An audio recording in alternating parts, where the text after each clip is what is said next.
Hey everyone, I'm Necromuncher, and welcome back to the world of Glassburn, my fantasy world-building project. Before we begin, I must say that this video contains subjects that might be sensitive to some people. Notably, racism, ostracizing, social injustice, and discrimination based on physical deformities. Also, today's topic discusses a real-life medical condition, dwarfism, which I read about to the best of my ability in an attempt not to offend any of you who live with it. Lastly, keep in mind that this is a fantasy project, and while I base a lot of my thought process on real-life facts, there will be scientific inaccuracies, improbabilities, and generalizations. Unrelated, this video's end ramble is gonna be a little different and have some updates and questions for you, so please stick around.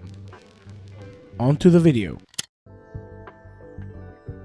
History is full of great tragedies and great triumphs, strife and hardship that allow only those who are resilient enough to survive. In this matter, at least, Glassburn's history is not so different from ours. Tragedies and triumphs revolve around humankind's poor treatment of nature, natural disasters, and humans causing suffering to other humans. In this story, I'll focus on the latter, specifically on a society ostracizing members based on pure hatred and baseless fears, and how those rejected by their own community faced this challenge with little to no outside support.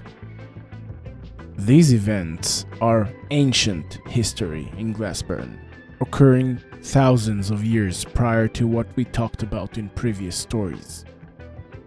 In this drawing, I try to show this by designing special clothes for the characters that should look like they're made with pre-loom technology. This will result in apparel that might resemble huntsmen or barbarians as displayed in modern culture. Without further ado, the distant past. In a world quickly becoming dominated by storms and ice, the tribes of the Sodesh Plains were forced to move and live in the nameless mountain range to the northeast. Among the crevices of the mountain, shielded from the hardest winds by the stony walls and overhangs, a small city was formed.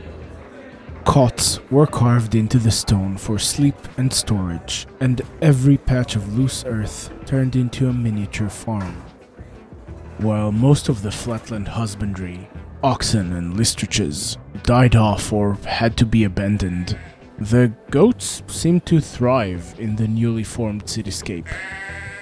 And while the people of the tribe suffered great many losses to the effects of the changed climate, they had another problem: forced proximity. Irritation, aggravation, and a situation of deprivation all were factors in what led to a disaster.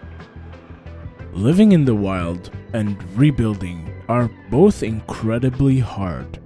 Everyone needs to put in effort, both in bettering the situation and in not stepping on other people's toes. The more people live and work together, the first becomes easier, and the latter becomes much, much harder. In every tribal society, there was a leader, or a group of leaders. So, when the Sodesh tribes banded together, they looked for someone to take point, and more importantly, find reason why nature is angry at them. Ionissa, the new chief mother of the gathered tribes of Sodesh, had decided to look for blame where there was none. She pointed at the deformed and weak, those who were, in her words, a burden marked by nature as punishment. Slowly at first, then rapidly, as the months and years passed, and the long winter deepened, the chief mother fanned the flame of hate with selective policing and propaganda to the point of snapping. Families were torn, friendships ended. Many dozens of people were marked as stumped, branded with hot iron, and exiled from the mountain-bound city. Fortunately, in her hatred, Ionessa unknowingly gave the exiled a chance of survival. They were exiled as a group, and they will survive as a group. Most of those who were forced to leave suffered from what we know as dwarfism, much more common in their society than in ours. With an inability to work physically intensive professions, most were craftsmen, tinkers, and medicine workers. Over the long weeks of travel down the mountain, the small community of dozens lost many people. But slowly, they realized they actually might have a chance of living on their own. Months passed, and almost all who survived became somewhat adept in trap making and foraging. One son of a goat herder, Owen was his name, managed to tame some wild mountain goats, large enough to carry supplies and even ride. As they dropped in altitude, things were looking fine, if not good, for the bunch of branded and exile stumped. But they were not in the clear yet. The winds calmed, and the weather warmed to the point they had rain and not just snow, so they could just gather water without needing to melt snow with thermokinesis, or soul fire, as they called it. In the drawing, I wanted to represent that era of thawing and the new terrain the exiles arrived at. I chose the layered earth seen in canyons and deserts where millions of years of water flow eroded the rock to beautiful wavy shapes. I chose to add a small creek where once there probably had been a river, and to leave the patches of snow to mark that the world is very much still in an ice age and that this process of warming is just starting. But aside from making the life of the group a little easier, warmer weather also awakened dangerous animals, starting with bears and the big cats and ending with the gargantuan gonlins. The new tribe's solution, as they couldn't fight or outrun any of their predators, was to hide. With inspiration from the layers of windswept rocks and the hardy bushes around them, they created layered disguises, incorporating earthy colors and branches, soft boots to silence their steps, as well as mud and fragrant leaves to mask their scents. While not without failure, these techniques allowed the community to survive. They became a hardy folk, bracing through many miscarriages, accidents, and the other causes of death related to nature being, according to them, a feisty bitch. As they truly left the slopes and range behind, during a quiet evening conversation, the group announced to themselves that their past lives were gone. They have died and were born again from the mountain, and for this they will forever be known as the Earthfolk. Despite their death and rebirth at the mountain, their physique, branded skin, and ever-present need to move and hide were all constant reminders of where they came from.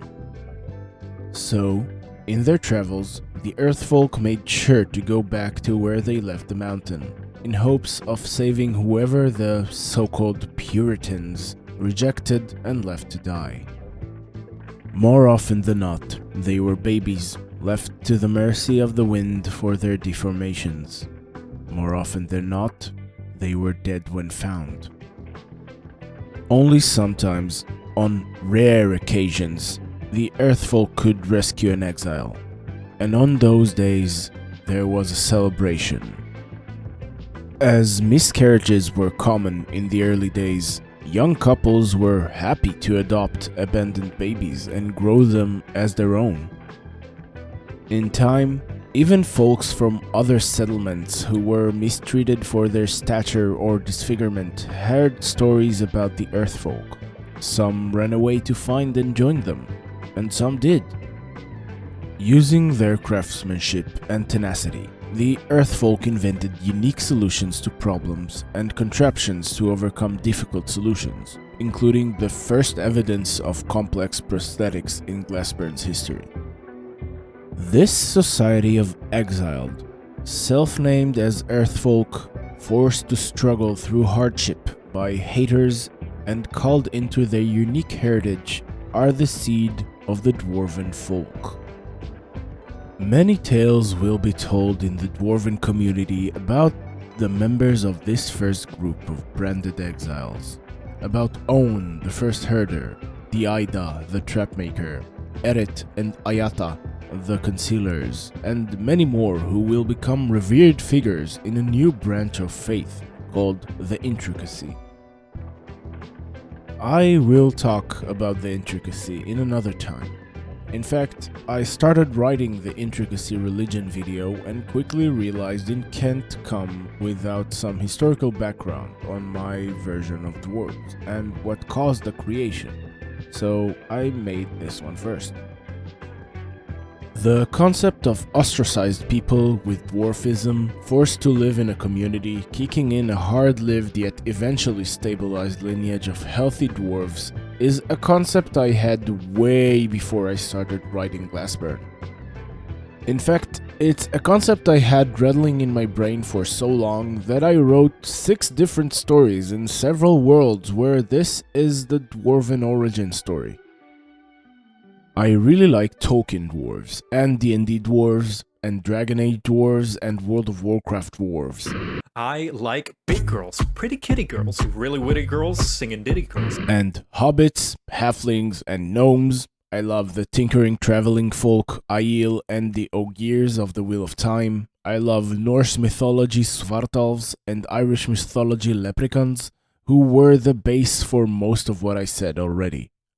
More importantly, I love stories of overcoming unimaginable hardships and of building a community. I love seeing ingenuity and creativity utilized to make it against all odds. Lastly, I love seeing spirit and mind coming together to make something new. That's it for today. I hope you liked this origin story and my version of dwarves. If you're longtime watchers of the channel, you'll know I like things to make sense. And while I won't go into my beef with creationalism present in most, if not all, fantasy since ever, I will say it was important to me that the dwarves will have their roots in human biology. For now, I'll remind you that this video and origin story is the background for my next video, where, as I mentioned, we'll jump back to modern day Glassburn dwarves and the Intricacy. While you're waiting for that, you are more than welcome to ask me anything about the dwarves in the comments, and I'll try to answer with the most current version of what I've come up with. Glassburn is a project I decided to start and develop for this channel specifically, in hope that with your feedback and ideas I could make something cool that's exciting for me to work on and for you to watch. With this being the 5th Glassburn video, I wanted to take a second to recalibrate some of the things I do around here. First is bring back some art talk into my video. Glassburn is very lore heavy, but this is an art channel with a world building project, so I wanted to talk a little bit more about the art process I go through. I did it today, a little bit, and I'd want to hear what you think. If you're only here for my smooth, calming voice, that's great, I'm flattered, but for now I'm referring to your actual content preferences, so please write in the comments if you like more or less art talk. Second topic is Patreon and the community. I have a Patreon, but I'm taking the focus off it for now, as it's more important for me to make good world building and art content than to make this into a revenue source. I did want to ask you if you'd like a free Discord server to join. It actually exists, but since the horde is still small and I love each and every one of you, I thought to keep it hidden for a while longer. Tell me in the comments what you prefer and what extra content makes you excited. I can't be as good as Pointy Hat with his 100% certified Pointy Hat free thing at every video, but I can try to improve. If you don't want to or can't join Patreon or Discord for any reason, you can still support me if you hit like, subscribe, and share the video to your friends or foes. It's free and it could really help me if you would. Also, I'd love to hear your feedback on the video and ideas for Glassburn, so we could all get better stuff as this world takes shape. In the meantime, thanks again for watching, tell me in the comments what you want to see next, and for now, bye!